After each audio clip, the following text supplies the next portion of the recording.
The Roman Empire, a superpower of the ancient world, stood as a symbol of order, discipline, and ambition. Its legions marched across continents, their banners casting long shadows over lands far from Rome. The empire had conquered territories stretching from the sun-baked sands of Egypt to the misty highlands of Britain, absorbing countless peoples and cultures into its vast domain. By the 1st century AD, under the rule of Augustus, Rome seemed truly unstoppable. Its leaders were always hungry for new provinces, new resources, and greater glory. To the north of Gaul, however, lay Germania, a mysterious land of endless forests, wild rivers, and fiercely independent tribes the Romans called barbarians. Augustus dreamed of pushing Rome's border from the Rhine to the Elbe, believing this would make the empire more secure, open up new trade routes, and provide valuable resources like timber and amber.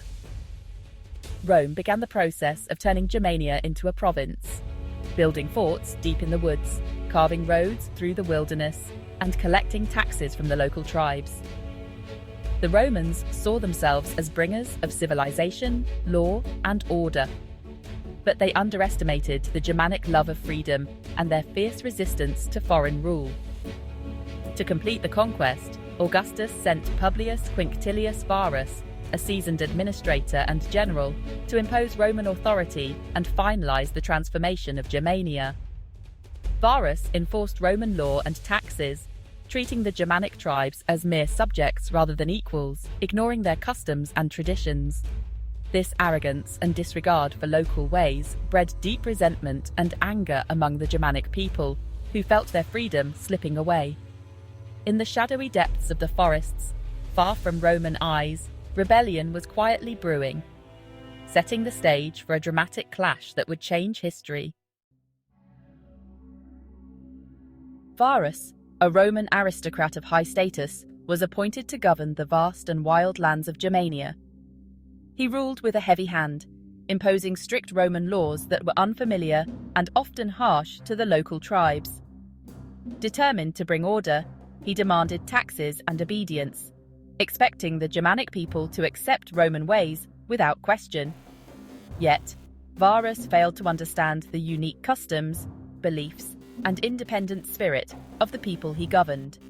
His attempts to enforce Roman order only deepened the divide. To the Germanic tribes, Varus became a symbol of foreign oppression, a distant ruler who cared little for their traditions or freedom. In contrast, Arminius, the son of a Cherusci chieftain, had a very different upbringing. Taken to Rome as a youth, he was raised among the empire's elite, trained as a soldier, and even granted Roman citizenship.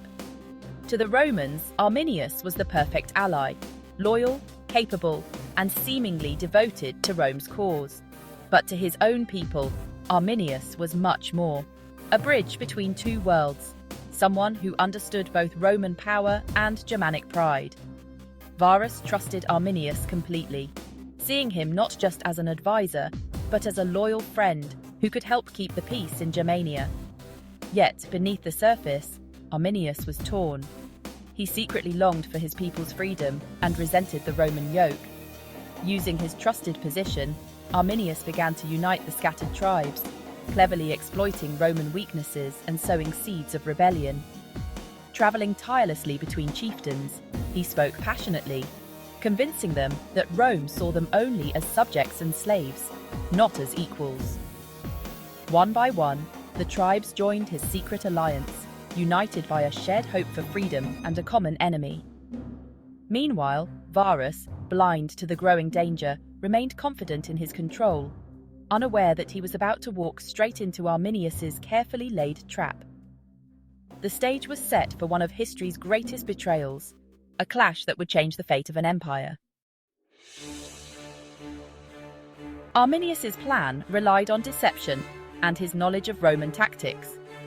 He knew the legions were unbeatable in open battle, so he lured them into the Teutoburg Forest. Arminius reported a fake uprising, convincing Varus to take a shortcut through treacherous terrain. Varus, trusting Arminius, led 3 legions into the forest, unaware of the danger. Arminius left, claiming to gather allies, but instead joined the waiting rebels. Sergestes, a Roman ally, tried to warn Varus of Arminius's betrayal. Varus dismissed the warning, blinded by trust. The Roman column entered the dark woods, following their betrayer's path. The trap was set. The legions marched into disaster. Arrogance and misplaced trust sealed their fate. The Teutoburg Forest was a death trap. Narrow paths, steep hills, and swamps broke Roman formations. The legions stretched into a vulnerable column, unable to support each other. Torrential rain turned the path to mud, bogging down men and supplies. Roman armor became a burden. Exhaustion set in before battle began. Meanwhile, Germanic warriors moved swiftly and silently, striking from the shadows. The forest favored the tribes, who knew every hidden path. Anxiety and confusion gripped the Romans as they trudged deeper. Above them, thousands of warriors waited for the signal to attack.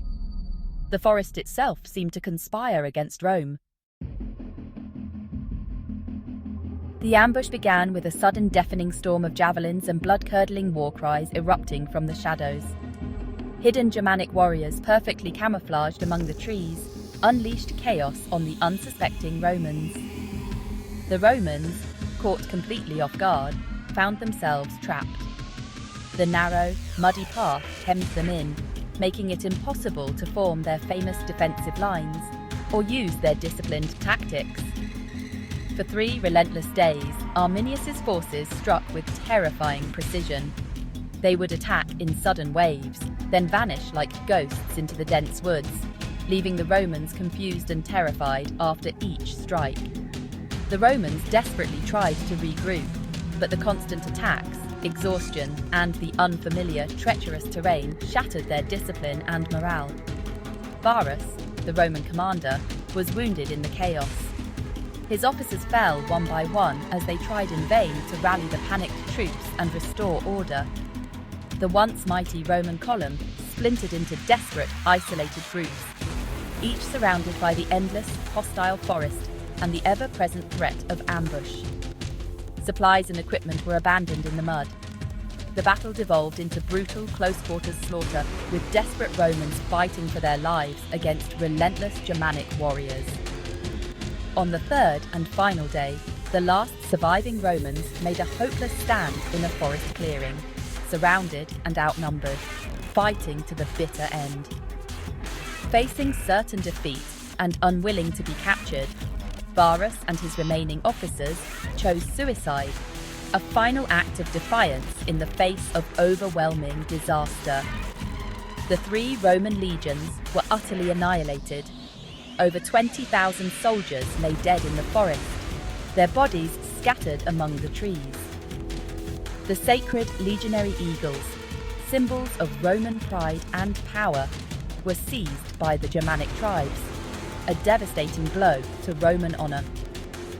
News of the disaster reached Rome, sending shockwaves through the empire. The defeat was so severe it shook the very foundations of Roman confidence and security. The myth of Roman invincibility was shattered forever, leaving the empire to mourn and reconsider its future in the shadow of the Teutoburg Forest. News of the disaster sent Rome into panic. Augustus mourned the loss of his legions. The numbers 17, 18, and 19 were never used again. Fearing invasion, Rome rushed to reinforce the Rhine frontier. The defeat ended dreams of conquering all Germania. For the tribes, it was a unifying triumph. Arminius became a legendary hero. The captured eagles symbolized their shared victory and new identity. Yet unity was short-lived. Old rivalries soon resurfaced. Arminius's ambition alarmed other chieftains, including his father-in-law. Rome retaliated, recovering some eagles but never reconquering Germania. Ultimately, Arminius was assassinated by his own people, not the Romans. The battle's legacy would reshape Europe. Teutoburg Forest changed Europe's map forever. Rome abandoned plans to conquer Germania, making the Rhine River its permanent northern border. Massive forts and walls, Limes Germanicus, were built to defend this frontier. West of the Rhine, Roman culture flourished. East, Germanic tribes retained their identity. This division shaped the future nations of Europe. The border was a zone of conflict, trade, and cultural exchange. Germanic warriors even served in the Roman army. Over centuries, these interactions transformed both societies. In the 5th century, Germanic tribes would cross the Rhine, hastening Rome's fall.